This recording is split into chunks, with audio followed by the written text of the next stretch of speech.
Assalamualaikum warahmatullahi wabarakatuh. Nabi Idris merupakan orang yang mendapat risalah kenabian dari Allah Subhanahu wa taala setelah Nabi Adam. Seperti halnya Nabi Adam, terdapat beberapa mukjizat Nabi Idris yang diberikan oleh Allah Subhanahu wa taala. Berikut 5 mukjizat Nabi Idris yang dirangkum dari buku Kisah Para Nabi. 1. Orang pertama yang dapat menulis.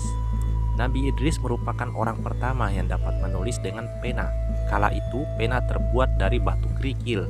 Ia dapat menulis karena rajin belajar tanpa mengenal waktu dan tempat. Hadis riwayat Ahmad juga menerangkan hal tersebut sebagai berikut. Idris adalah nabi yang menulis dengannya. Siapa yang mengikuti jejak tulisannya, maka demikian itulah tulisannya. Tak hanya menulis, Nabi Idris juga disebutkan sebagai orang pertama yang dapat membaca, berhitung, sampai pandai menunggang kuda. 2. Orang pertama yang memahami tafsir dan hukum. Para ulama ahli tafsir dan hukum menyebut Nabi Idris adalah orang pertama yang memahami tafsir dan hukum. 3. Orang pertama yang dapat menjahit. Tak hanya memiliki banyak bekal ilmu, Nabi Idris juga mendapat mukjizat keterampilan menjahit. Setiap kali menjahit pakaian, Nabi Idris selalu berzikir kepada Allah. Setelah pakaiannya jadi, ia memberikannya pada orang lain tanpa meminta upah.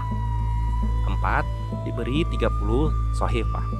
Allah Subhanahu wa taala menurunkan 30 sohifah atau lembaran kepada Idris yang berisi petunjuk yang harus disampaikan kepada kaumnya Bani Qabil agar mereka bertaubat dan menyembah Allah. 5. Boleh masuk surga dan diangkat martabatnya. Allah Subhanahu wa taala mengizinkan Nabi Idris masuk ke dalam surga setelah meminta malaikat Israel mencabut nyawanya. Malaikat Israel mencabut ruh Nabi Idris secara perlahan, kemudian mengangkatnya ke langit. Nabi Idris kemudian dapat melihat surga dan neraka. Ia pun dapat merasakan nikmatnya surga dan pedihnya siksaan di neraka. Setelah itu Nabi Idris tinggal di surga. Dalam perjalanan Isra Mi'raj, Rasulullah pernah bertemu dengan Nabi Idris yang berada di langit keempat. Hal ini tertuang dalam surat Maryam ayat 57 berikut. Firman Allah, dan kami telah mengangkatnya ke tempat yang tinggi.